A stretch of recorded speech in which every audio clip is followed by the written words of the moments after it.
We are live.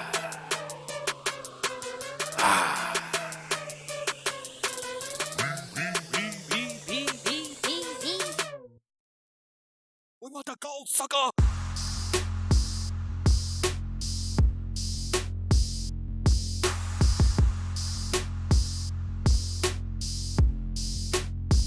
We want the gold, sucker.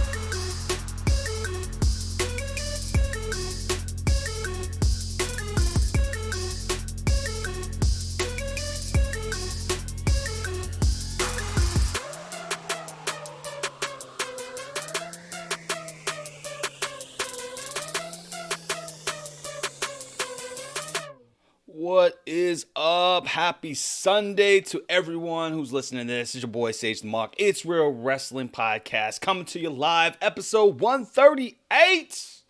138. God, that's a lot of episodes. I'm still glad to be here with you guys. If you haven't already, hit us up on Twitter at Real WrestleCast on Twitter. If you got the gram, we on the gram. IG, yo, it's Real Wrestling Podcast, all spelled out. Don't forget to support your boys on Patreon, patreon.com/IRWP. Got some great exclusive stuff as well as some projects that we're working on. Help the boys out there at IRWP. If you ever want to be a guest on the show, hit us up on any one of our platforms and we'll hook you up, get you as a guest speaker for the show. With that being said, oh my goodness, I come into, you might be wondering why I did this episode so late in the week. Normally we record on Thursdays, but as I had told you last week, it was kind of difficult with the spreading out of the different brands, Monday, Wednesday, and Friday. It was hard for me to come up with a schedule where I could come with it for all three episodes. I'm thinking about maybe next week. What I'm gonna do is I'm gonna see if I can record on Tuesdays for Friday Night SmackDown and Monday Night Raw, and then Thursdays for AEW, separating that out because in retrospect, it is very difficult for me to recall, and I'm not a really note taker kind of guy, but it is very difficult for me to recall what happened during the week, specifically what happened on Monday Night Raw now that it's become the B show. So I figure if I do SmackDown, then Raw, and then record on Tuesday, I might have a better recollection of it, and then on Wednesday we can talk about, or Thursday we could talk about AEW. The other thing that I was kind of toying around with is maybe recording on Friday right after SmackDown, but I tried to do that. There's just a lot of things going on in my personal life that makes it kind of difficult to do that. So we're gonna see. I'm gonna try to do Tuesday and then a Thursday. You guys let me know how you guys like about it. So yes, I am going to address the elephant in the room. In fact, let's just get into it. Hell in a Cell was a week from today, last Sunday, and oh my gosh, where to start? I was calling or texting Goose and saying, yo, like, it's like 11 o'clock in the morning, and there's only 4 things that are advertised for Hell in a Cell. One of which doesn't even make sense why it even came together, since there's a no rematch clause, that being Charlotte versus Bayley for the SmackDown Women's title. But we only had 4 matches, and I'm thinking to myself, like, are they gonna pull AEW and like do 20 or 30 minute matches per one and then make, let it last? I was like, nah, that's not gonna happen. 12 o'clock rolls around, and then they announce, hey, we've got 4 new matches to add to the card. And I'm like, man, this is crazy. I'm thinking to myself, like, what were they doing? Like, did they literally, it feels like they literally got their, they literally did not put any effort into Hell in a Cell. And it's more evident now that the draft has happened than prior. So I don't know if it was just because they were all focusing on just making Wednesdays great, or if they literally got their they thought that they had it in the bag and then they just had forgot. I don't know what what the E was thinking, to be honest with you, but it just felt a mess. Like they had literally 4 or 5 weeks to prepare. Usually they prepare a full month ahead of schedule. At least that's my understanding of it. But this, it just seemed like everything was just last minute rush, rush, rush. I think they were more focused on putting together Crown Jewel and the draft than they were about Hell in a Cell, and it really showed. So the matches weren't terrible. I definitely liked the Kabuki Warriors did it for me. To be honest with you, I loved the fact that Asuka just came out with the with the mist, and then just, cheated to win. I like that. I like that new attitude for the Kabuki Warriors. I love when Kairi Sane walked the plank, and when she walked the plank, she did the eye, like the poke in the eye to Nikki Cross. I love that. Like that match was just, it was. I marked out for that entire match, and I'm glad that those ladies are the title holders. Should stay on them for quite some time, hopefully till WrestleMania. Seeing as though Tampa Bay is where it's going to be. Kairi Sane being the pirate, it only makes sense. So hopefully they have a meaningful run with the belt itself. It made sense to put the titles on them.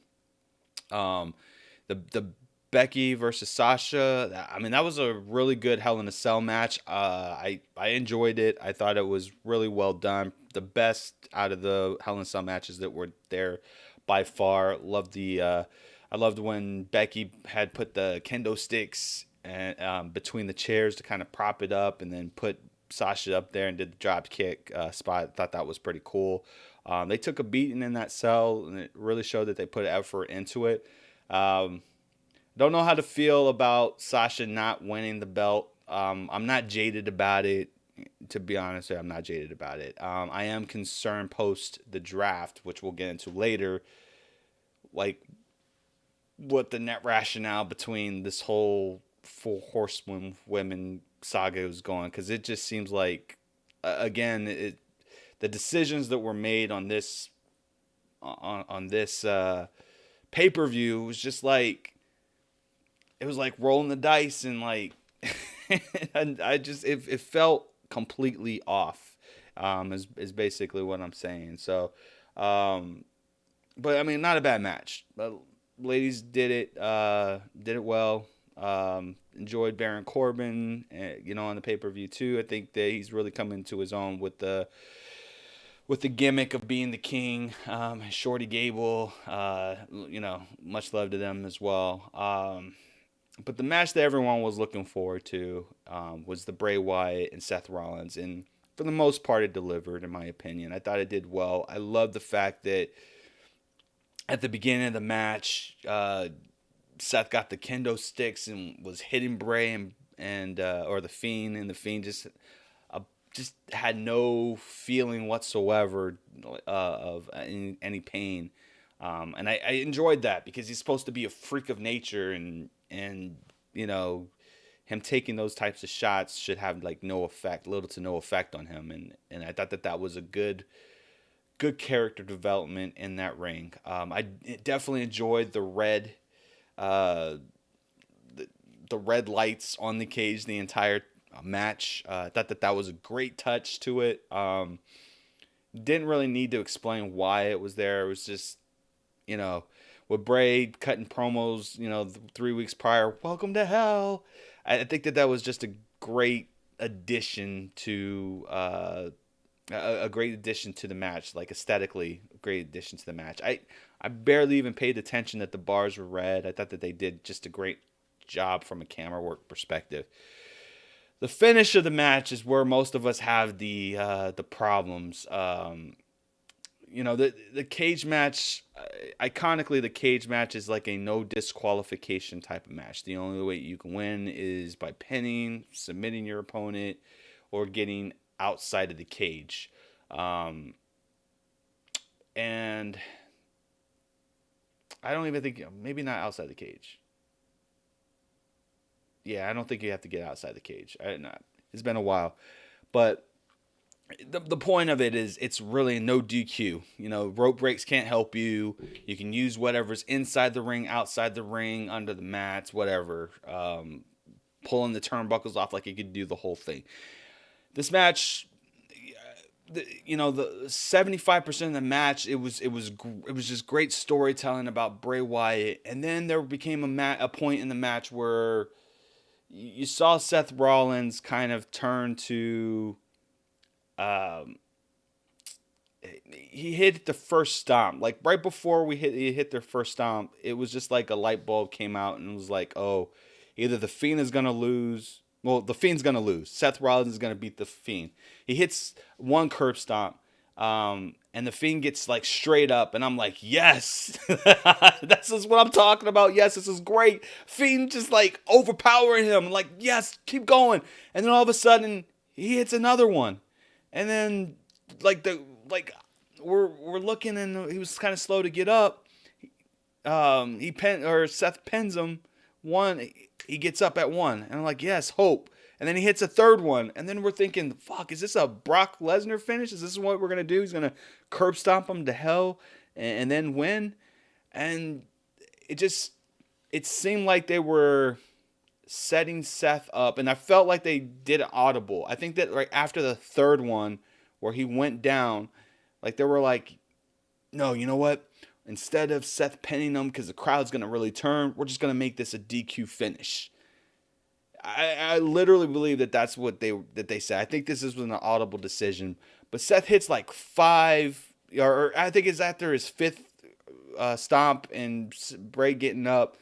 He gets out, some chairs, throws some chairs in the ring, covers Bray Wyatt, like hits him completely down. Like at this point, we're like, yes, there's no way he's getting up.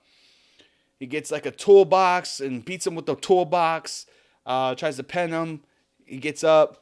Then he goes in. Seth goes outside the ring again. And he ends up getting a sledgehammer, doing a Triple H kind of thing, and he basically smashes him in the head.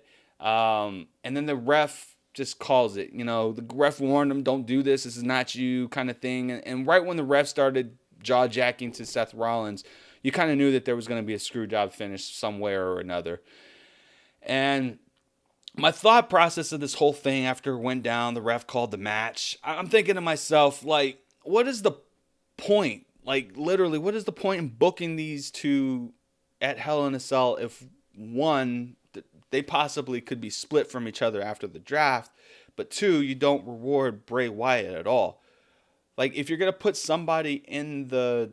Like, I honestly, I hate to say this. I would have much rather Bray Wyatt had a match with Roman Reigns in a Hell in a Cell than Seth Rollins as a title holder if this was going to be the finish. Like, I literally do. And I'm not crapping on anyone at all. Just I think that was terrible. I think it was terrible. It's just a terrible decision. And I'm not advocating. They said that Bray was hurt or got a concussion during the match. If it's true, I get it. Maybe that's the reason why they called the audible. To me, I don't know. Like, I don't advocate for anyone being hurt, and if he's hurt, you got to call the match. I get it. Like, I do. I do feel like it's a work though. Seeing as though that usually when someone gets concussed, they're out for a certain amount of time. Because WWE takes concussion seriously. But Bray was back within a week, so I don't know. Like, I don't know. Point being, like, if you are not going to book him to win or book him to be disqualified, that there was really no point in putting Bray in there. I think that the crowd turned on Seth Rollins, and rightfully so. Not his fault. But it's not helping his character. Like, he's already struggling as champion, and this isn't helping him anymore. Like, it's not helping him anymore. So the aftermath, you get the whole cancel WWE, the network kind of thing going on.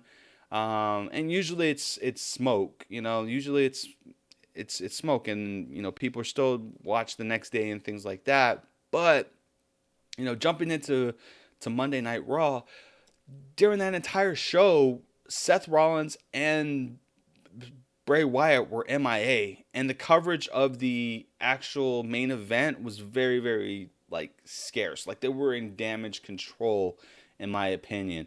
I think that they did more harm to both characters because of that outcome um, than than than they meant to. Um, and I fear for what is to come for Bray Wyatt. I don't know whether or not this is like a detriment to his character. I mean, we support Bray Wyatt and everything that he does. We think that he's phenomenal and very creative. Uh, he's very well spoken on the mic. But if they don't book him right, you're gonna end up losing support that he does have. We love the mystique of the Fiend, but you got to do it right. Um, One last thing I want to add to this before we just go over the rest of Raw, which really wasn't much to go into. Um, I went to school to pick up my daughter on Monday, and normally when I go and pick her up, I usually have like wrestling shirts and things like that. So one of the administrators asked me, "Hey, I noticed you like wrestling. You could wear the shirts all the time." I was like, "Yeah, yeah, I definitely enjoy it." She asked me, "So what'd you think about last night?" And I looked at her, and I just shook my head, and she shook her head too, and she's like, "Yeah, I don't know what they were thinking." And we said that actually at the same time. I don't know what WWE was thinking. So it was very impactful. Like it wasn't just like the marks. It was casuals as well that thought the same thing. So just something to kind of think about. Um, so Raw, this is the last Raw before the draft. The draft starts on SmackDown. Raw right now is struggling to be. It has a struggling identity right now, and it's really really showing. There's just I I don't know where Raw goes from here. To be honest with you, um, the best match of the entire night, in my opinion, was Natty versus Lacey Evans and the last lady standing match. And that's saying a lot. Not taking away from those two ladies. I like them. I think that they're great in the ring. But again, Raw doesn't know what it wants to be right now, pre the draft, but post the draft. Like all the attention is on SmackDown right now, like converting SmackDown from old SmackDown to new SmackDown, which is basically Raw. Like they're just and it's not without its flaws too. We'll talk about that as well. But I just feel like it is definitely struggling with an identity crisis there. Shorty Gable and Baron Corbin ends up having another match. I believe Shorty Gable inks out a victory on this one here. But then goes in the back and then he gets like lambasted by Baron Corbin during a post interview. And I guess Shorty Gable, like the name Shorty Gable is actually going to stick because after Shorty Gable won, they announced him as Shorty Gable. And I thought it was like, I was talking to a fan and I was like, yo, that's kind of disrespectful they call him that, but I guess that's the plan all along. So and he's behind it. So I mean, if he likes it, and I mean it's all good. So I don't know where they go from here.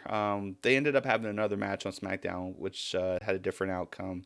Um, but you don't want to go to this well too often because then people will start getting stale. And there's so much more you can do with Corbin's character. But we just have to wait and see. Overall, I mean, it was Raw. I think that hopefully, and my hope is that after the draft, things will start getting better for them. So, switching to Wednesday nights, we had AEW. I did not see NXT, and again, this is another week that I didn't watch NXT, which is worrying me. It's not that NXT is inferior or superior to AEW. It's just it's just not top of mind for me right now. There's nothing on the product right now that's really top of mind for me, and I I think that other people feel the same way, which is a bit of a concern. So, um, I don't know what WWE can do to make it better for us to be able to engage it more. The ratings are also showing up. There's a big disparity in people tuning into NXT versus WWE. I'm sorry, NXT versus AEW, and I don't know if those numbers account for people watching it 2 or 3 days after the fact or not. I'm assuming that it doesn't. I still haven't checked to see whether or not the network shows it in full, and if those numbers play a factor at all. Because then that would tell a totally different story. But we just have to kind of wait and see from that perspective. But I really enjoyed AEW this week. I mean, I enjoyed it last week, but this week I enjoyed it immensely. I marked out like crazy during a lot of the matches that were going on there. They're really coming into their own with their identity, with who they want to be. They are giving kudos to the past without becoming the past, which is something that I absolutely love. Um, the night started out with a tag team tournament match for the inaugural AEW Tag Team Champions. So we had the Young Bucks, the favored Young Bucks versus Private Party. Now,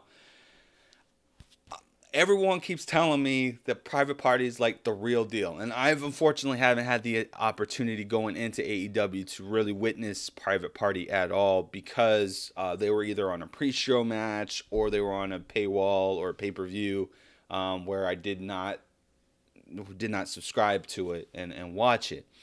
So going into this, I'm like, yo, Young Bucks got this. Like, I mean, Private Party's gonna put on a good show, just to kind of showcase them, but there's no way they're gonna get past the Young Bucks.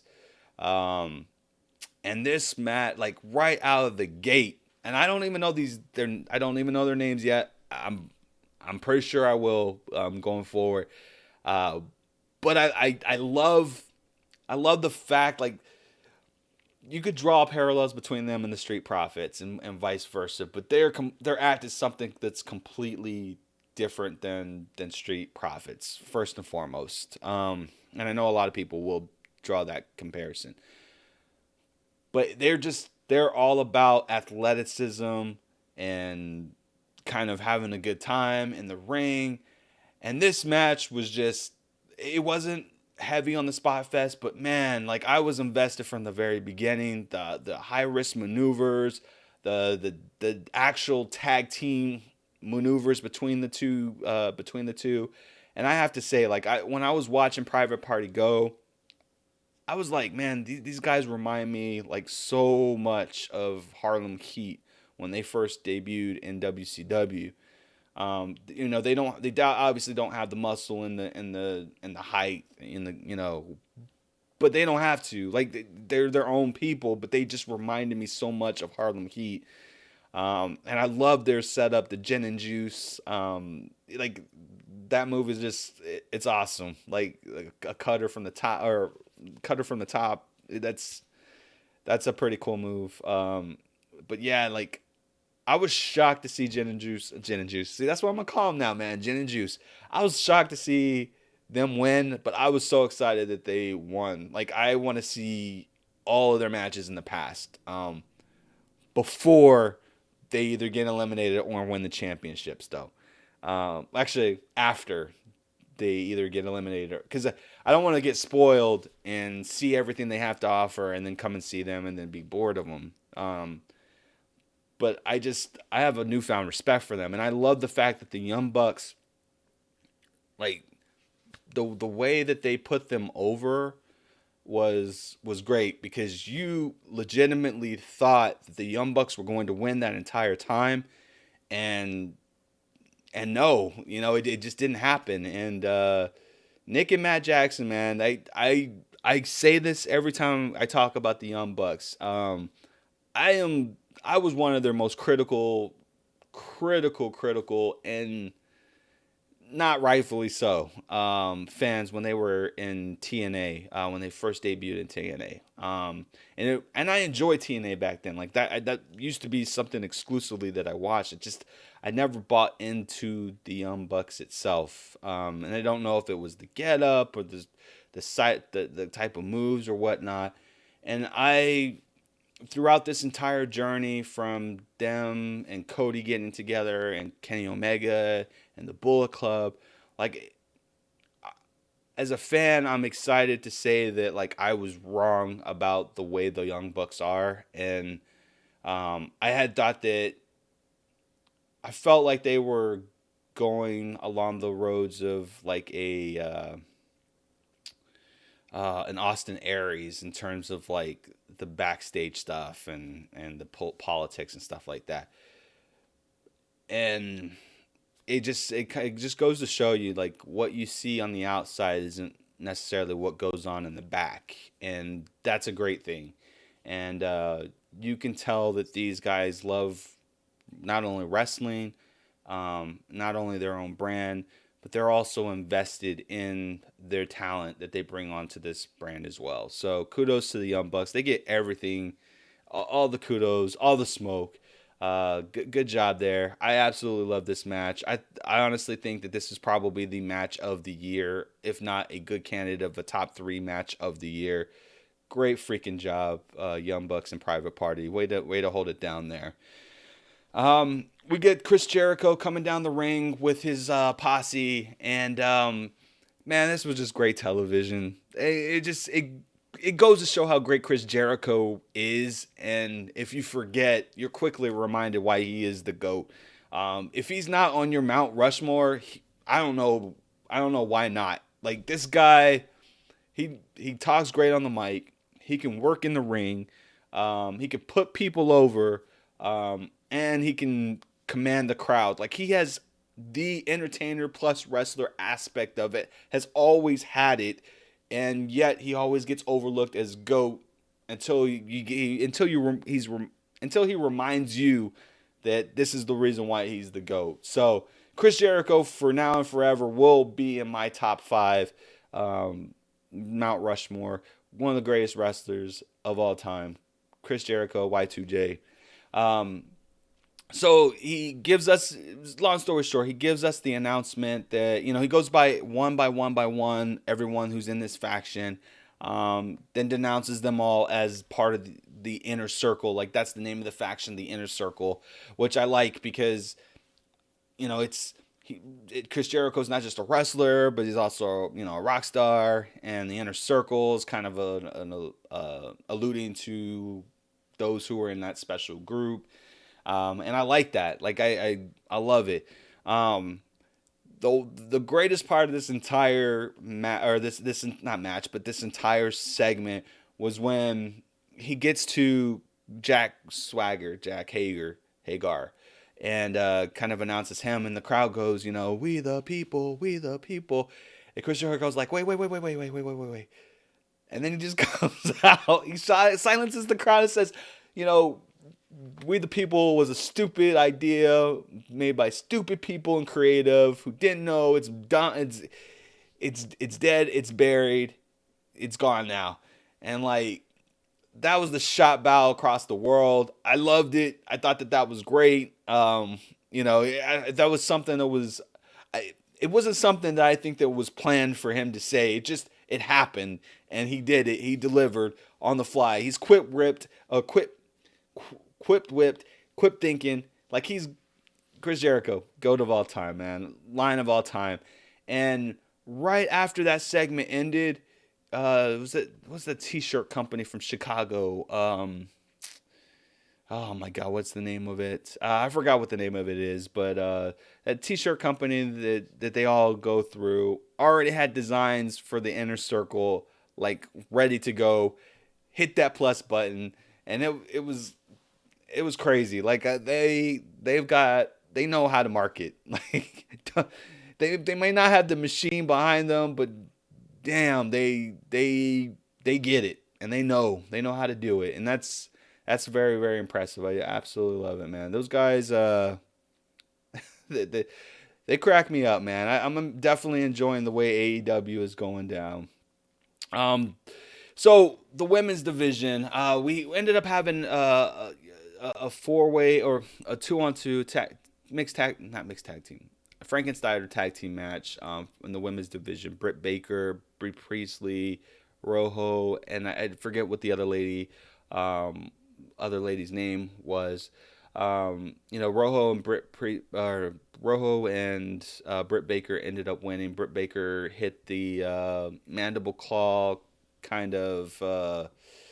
It was weird. I've never really seen it before. Basically, she had her like in some type of like a stretch, with the mandible claw to kind of elevate. The lady tapped, and then Brie Priestley came out and gave her a shiner on the face and stuff. And this is the second week in a row where we only see maybe three of the entire women's division. I had thought it was deeper than that.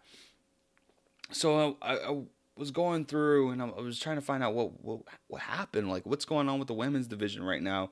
No Awesome Kong. I don't think I've seen Awesome Kong in 2 weeks, or I don't think I've seen her since the debut at all.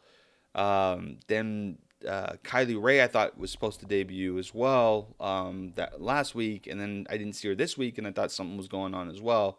Comes to find out, she ended up, I guess they let her out of her contract, and she had been out of wrestling for some time as a result of it.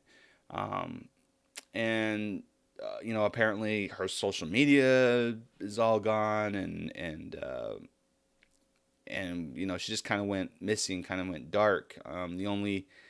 The only thing that was out is that she had left for personal reasons. But there was a hashtag going on, and I looked at the hashtag, and it kind of saddens me, and I shouldn't be surprised, to be honest with you, but it kind of saddens me when people think that wrestlers should only, like, if you're given a big contract, like, you should, no matter how you feel about your life at that time, you should just take the contract and not complain. And I've never subscribed to that notion at all. Wrestling is a job, regardless if you see it or not. It's a job. It's a way to make a living and a way to make money. And like with any job, whether it's wrestling or whether it's in a call center, or whether it's waiting tables. Like, if you're not happy with that job, or you feel like you can't do it to the best of your ability, and it's only going to make you like miserable or have some type of impact on your life, like, I don't think that at all that you should just take the money and go with it. Like, if you're not happy, no amount of money is going to make you happy at all.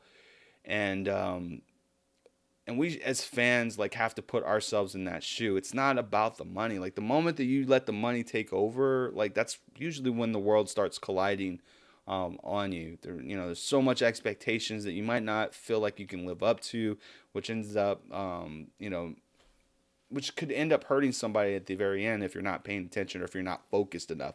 Not saying that was the case with her, but we all have our reasons why we would accept or not accept the job. So we shouldn't put it upon the wrestlers to do something just because the money's great. And that's my opinion about it. So for all those people who were giving Kylie Ray crap about not taking the AEW contract and ended up going to TNA or Impact Wrestling, like, screw y'all. Get out my mentions. That's all I'm going to say about that. So hopefully the women's division gets better going through, because you can't cycle the title and the championships and the matches between just 4 women. It's not conducive to any type of platform. You're going to need to get more people in there and more involved. Hopefully we'll see more than just one match from the women's. Would like to see at least one match an hour. I think that would be ideal. But AEW is kind of young. Well, it is young. So I wouldn't put too much stock in that right now. And the last thing I just want to talk about in terms of AEW is that I did notice this week there was less of Tony Schiavone talking and a little bit more of Excalibur talking. So I think Excalibur's trying to get his voice in the commentator table. I'm all for that. He's probably going to be there for the long haul. Once Jr. Hangs it up. So it just makes more sense for him to get a little bit more comfortable.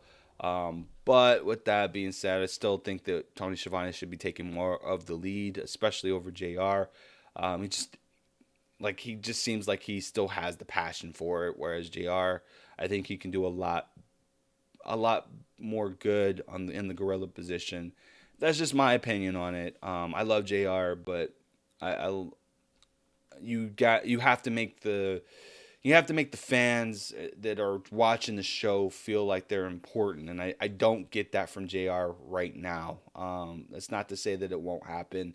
I don't get it right now from him. So, but yeah, overall another solid week for AEW. Definitely my favorite promotion amongst the three that we are covering this week. But keep up the great work. I cannot wait until next Wednesday to see what they do. So, again, kudos to AEW. Going into SmackDown. Oh my goodness, where to start? Where to start? Where to start? Oh my gosh, I gotta open up a cold one for this one because I've got so many feelings. I don't even know what to do with it. Let's get into it. So right off the bat, the opening sequence comes through for SmackDown, and I'm thinking to myself like, man, am I watching wrestling or am I watching American Idol? Because this intro reminds me a whole lot of season 2, season 3 American Idol. So much blue, which I get it because it's SmackDown, but the whole crowd, I was waiting for the mic to come up in the middle, but instead you get Kofi coming out of the center. Like this just seems like American Idol. Like they need to revamp that entire beginning. Like I don't like it at all. Again, it reminds me of a singing show when it really should be reminding me of an actual wrestling show. The common theme of this night was centered around the draft. And I just thought this whole thing was just ludicrous. You had commentators who were referencing the draft as the WWF.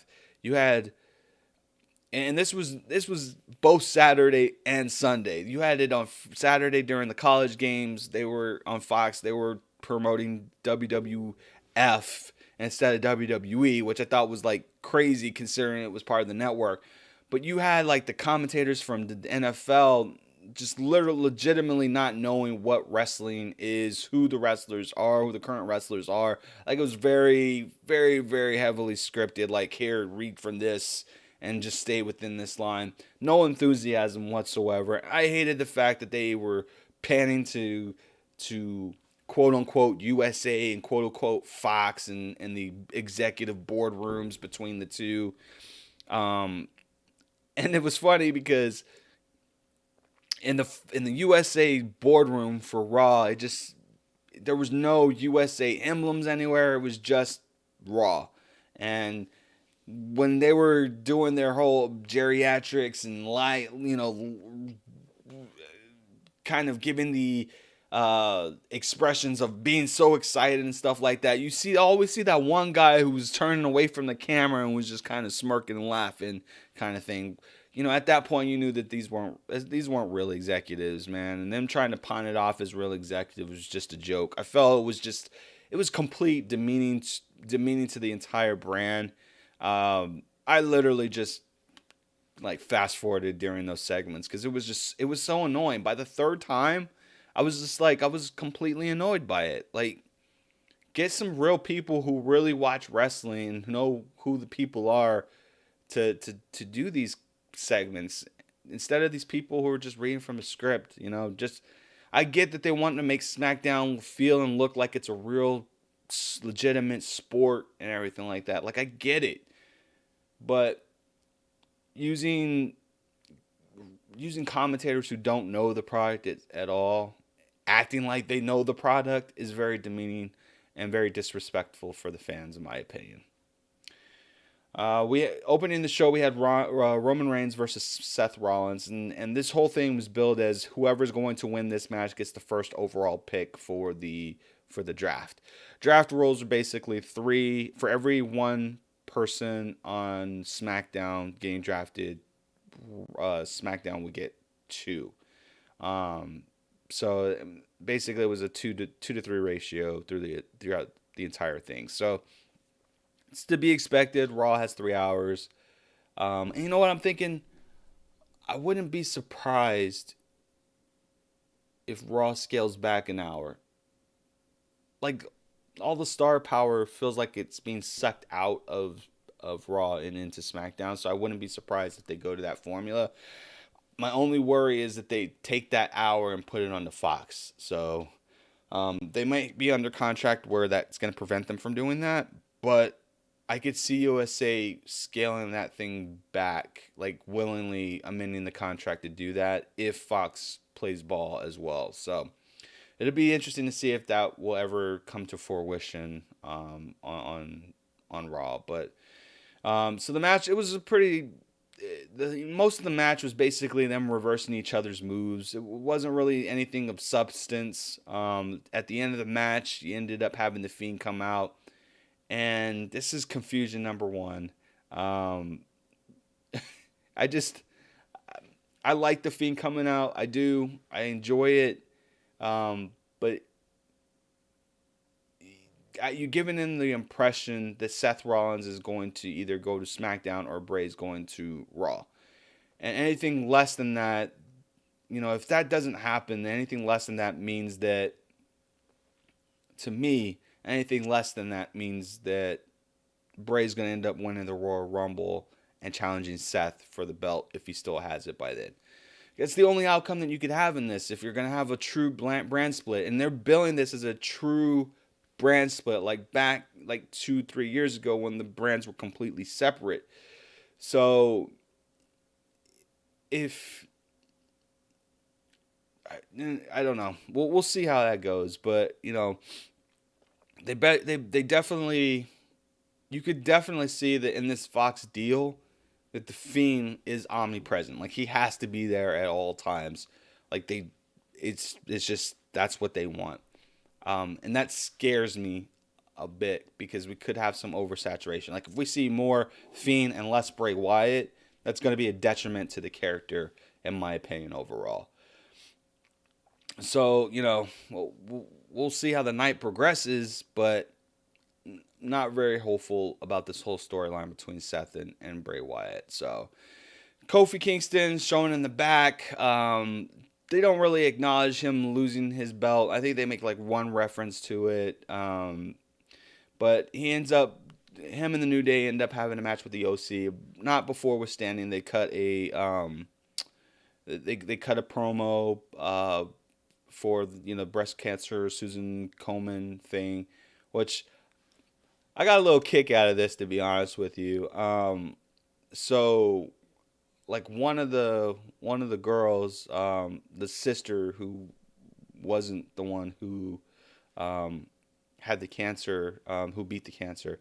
The other sister, she didn't have cancer at all. They just had to be twins, and they rewarded them belts. But she was giving the boys some eyes. I was a little worried. I was like, man, Xavier, you don't want to get caught again, bruh. I'm just saying. So the OC and them have a match in the ring. It was a pretty competitive match overall. I absolutely loved it. But no reference of Kofi like losing the belt and like his aspirations of getting the belt back or getting back to that level. He was flinging pancakes. Like, to me, I'm thinking to myself, like, and there's people in the fans that are shouting for Kofi. You see the signs on there. Kofi is still our champ. But Kofi just, like, literally is no-selling the fact that he lost, that he even had the title at all, which, to me, again, is going towards my thing that I think Kofi is going, by WrestleMania, is going to be retired completely. I know that's crazy, but that's just the consensus that I have. But I just don't like the fact that he's just, like, non-responsive. So I think at this point they're going to end up by the end of the draft, whether it's SmackDown or whether it's on Raw, I'm thinking they're going to break up the New Day. I think that they're going to draft Xavier and Big E and then separate Kofi And that's the way that they're going to end up breaking up the New Day. That's kind of how I feel that they're going to do it. Um, so interesting to see how how that plays.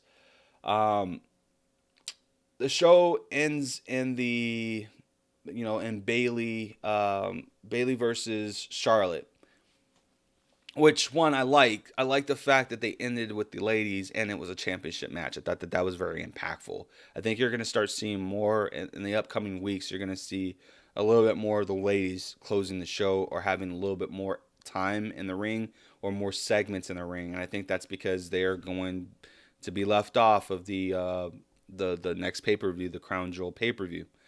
Um, and so the one thing you notice, Bailey comes down the ring, and she's kind of covered up from the at the top, and I'm looking to try to see, like, I see some letters on her chest, but I can't really make it out all the way, and I noticed that there was yellow, and I'm like, and then like she had a hood on, and I was like, yo, like, is Bailey like, is a character change for Bailey? Like, what's going on? The inflatables come up and she takes off the hood and the shirt that she had on, and it had just Bailey, Bay, and Lee at the bottom, and in a square, and her hair was obviously cut short, and she picks up, like, when she pulls up the inflatables, she goes and grabs the handle of an axe handle, and they had like little like blades, serrated blades on both sides at the top. And I was like, oh my God, she's going to do it. And she starts chopping up the inflatables, and they start going down. So I'm wondering if we're going to end up getting inflatables with frowns on them. But obviously she doesn't have a smile on her face. She's very serious now. She comes down the ring, and her and Charlotte just kind of go into it. And it's a really good competitive match. And I'm thinking to myself, man, like, Bailey's got to win this one. Like, you don't debut her new look, her new attitude without her winning the belt. And, long story short, she ends up winning. And I'm like, and she gets the title. I'm like, hell yeah, she gets the title. I'm like, I'm excited. Like, yes, but a heel Bailey has a title. I love it. I love it. But then I get to thinking to myself, and I'm like, yo, something's not right here. Like, I'm going into the drafting of everything that went on in that first night, and I'm going through it, and I noticed that Sasha Banks and Charlotte, as of that night, are still on SmackDown. And Sasha got drafted to SmackDown. So that don't look good to me, because if Sasha's going to be a contender for a belt, then one of these ladies is going to end up right down the road sometime soon turning face. And then what's the point? Like, what's the point in taking the belt away from Bailey on Sunday, and then she gets the belt again on Friday, and then we have Sasha, who's a heel who just got out of the belt situation, coming into it? Like, this makes no sense to me right now. Like, I am, like, legitimately scared about what's going on. And I think that ultimately Charlotte will get drafted to Raw. Probably is going to happen on Monday. But I don't know. I have no clue of what's going on with this whole draft and what they're actually doing. But let's lay down what the landscape of the draft looks like as of Friday Night SmackDown, as of the conclusion of Friday Night SmackDown. I'll tell you my thoughts for the ones that were announced. Becky to Raw, that makes sense. I'm just a little worried just with the identity crisis with Raw right now, if she's going to lose some steam not being on SmackDown. Because from a viewership perspective, it looks like the viewership is starting to shift to SmackDown. So they're going to have to address that, and they're going to have to address that really, really quickly. Roman Reigns is officially drafted to SmackDown. I mean, he was SmackDown prior, but they announced that he was drafted to SmackDown, which makes no sense to me. Like, why draft somebody who's already on your brand? Like, you should to me, it's a waste of a pick itself. And that part wasn't really explained. The OC remains on Raw as of this. Like, they were actually fully drafted together, all three of them, to go over there. which I think that was pretty cool. But then we get Bray Wyatt drafted to SmackDown. And remember how I told you earlier, like I was completely confused about like if whether we're going with Seth and Bray. Like if Seth Rollins is on he's the Raw champion, which means he is going to be on Raw. There is no floater rule anymore, so they can't go from one brand to the other. Like why have Bray Wyatt come out and attack Seth Rollins again? Unless you're sowing the breadcrumbs of him potentially winning the Royal Rumble to fight Seth at WrestleMania. That's the only thing I could think of that makes sense to me in this scenario. So but we'll see. We'll see. We have Drew McIntyre, who apparently I think he's injured, which this doesn't make sense to me because they at the end of the draft they were saying that all the people who are injured will be drafted outside of the drafting zone, and yet Drew McIntyre, who has been out for about 3 or 4 weeks now, he's getting drafted. It's not, again, this is not a draft. Like he was already on Raw, but they drafted him to Raw. So go figure. A waste, in my opinion, of a draft pick.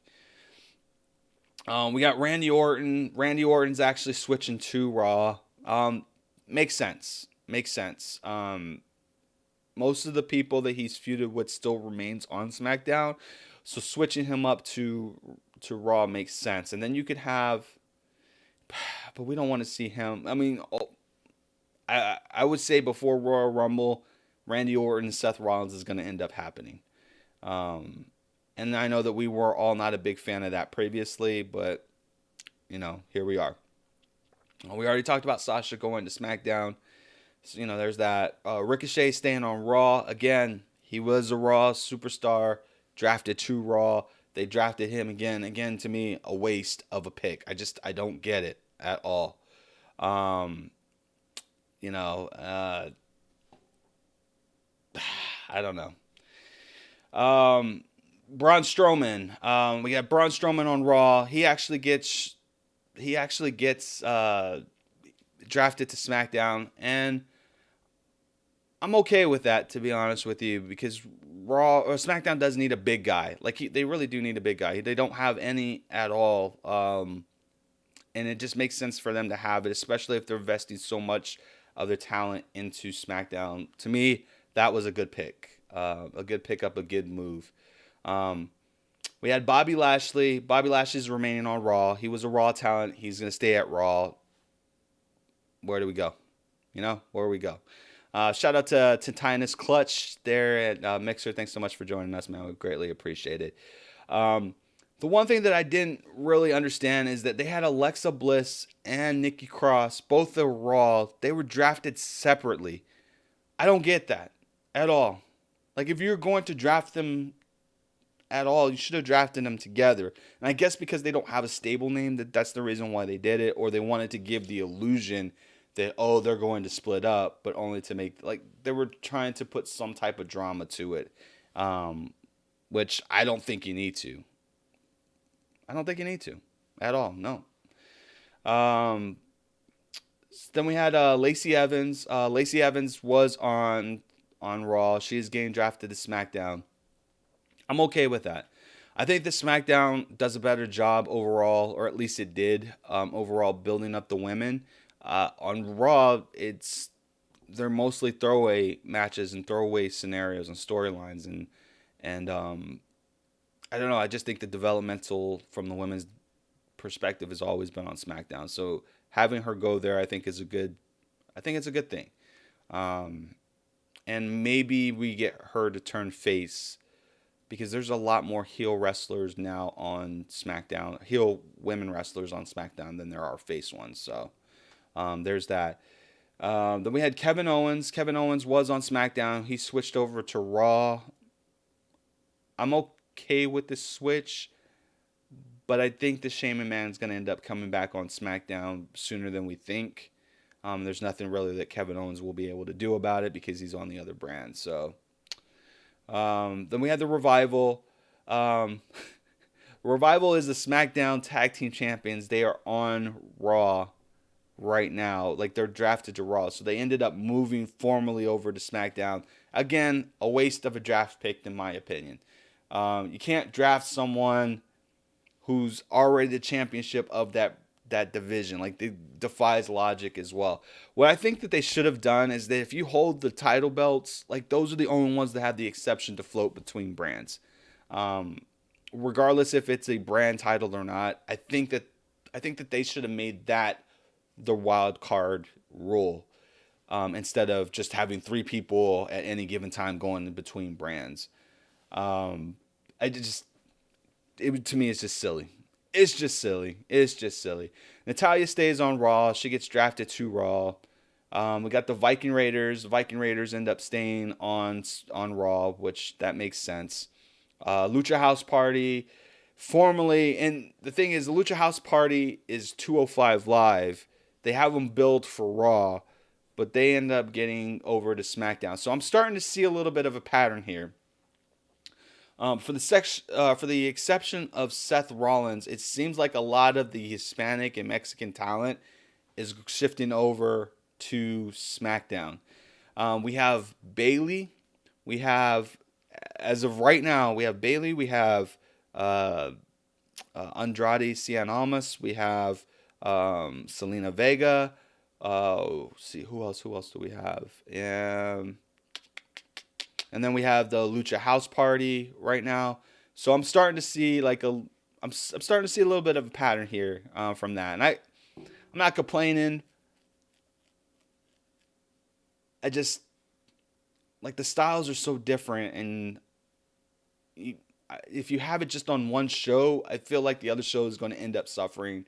So I want to keep that kind of in perspective.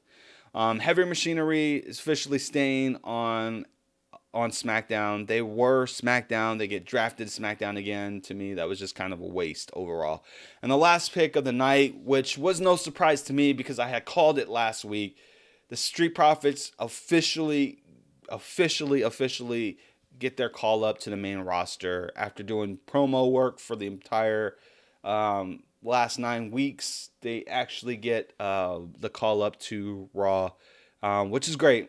I love them as a tag team. I hope they stay as a tag team. I feel like if they don't, one of them is going to suffer, and I don't want that for either one of them because I think that they're too talented as a tag team to do that. But congratulations for them getting the call up.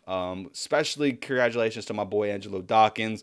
Dude's been doing his grind for like forever. I mean, he's literally seen 4 classes go in front of him, and he's finally got the call up, and I couldn't be more proud of. I mean, it's a testament when you stick to your craft, you keep your head and your eyes to the prize, and you just keep at it. Good things will happen, man. And I'm so excited for him. And also shout out to Leo Rush for winning the Cruiserweight Championship on NXT. Don't think that didn't go unnoticed. Although I didn't watch NXT, I did watch that match. The match was amazing, and no better successor to what's his name, Drew Gulak than Leo Rush. Now I was hoping, and there's still a possibility. I'm hoping, these are my thoughts going into Raw tomorrow night for the draft. I am hoping the Velveteen Dream gets drafted to Raw. I am hoping that Drew Gulak officially gets drafted to Raw. I think that both of those two really have peaked where they are, but can do a tremendous job with the lack of talent, lack of superstar talent on Raw right now. I think that Charlotte's going to end up getting drafted to Raw as well because you can't effectively have only one horsewoman on one match on one of them and 3 on the other brand. It just doesn't make sense. And Charlotte and Becky will be like, their feuds are legendary at this point. It was the catalyst of the man, and Becky needs someone strong to kind of go off of. Like, I like her attitude and I love her character, but she's not doing, in my opinion, I don't think that her character is doing a great job of elevating the other women that are on the brand itself. And that's worrisome to me. I don't know where the Kabuki Warriors go. Technically, they are on SmackDown, but that title is not a brand specific title, and they need to make sure that they give opportunities on both brands. So it's going to be interesting to see how the Kabuki Warriors play, like where they play in that space. If they lose the titles, do they go back to SmackDown or are they going to get drafted to Raw? Some questions that would probably need to get answered. So but yeah, that's it in a nutshell. Guys, again, what I'm gonna try to do going forward is I'm gonna try to record a show on Tuesdays, to cover both SmackDown and Raw, and then on Wednesdays I'm gonna just do an AEW, or sorry, Thursday I'm gonna do an AEW show just by itself and see how that goes. We do have plans of a special guest coming. I think that this next week is going to be the week that he or she will be here, so I am definitely excited about that, but we'll see how that goes. But yeah, thank you so much for listening. Another week of IRWP, it's Real Wrestling Podcast. You know the drill. Love one another, respect one another, talk wrestling. You never know. People, open up about wrestling. You never know who watches wrestling. Always being togetherness. That's the important thing. But y'all know the drill. Keep it real.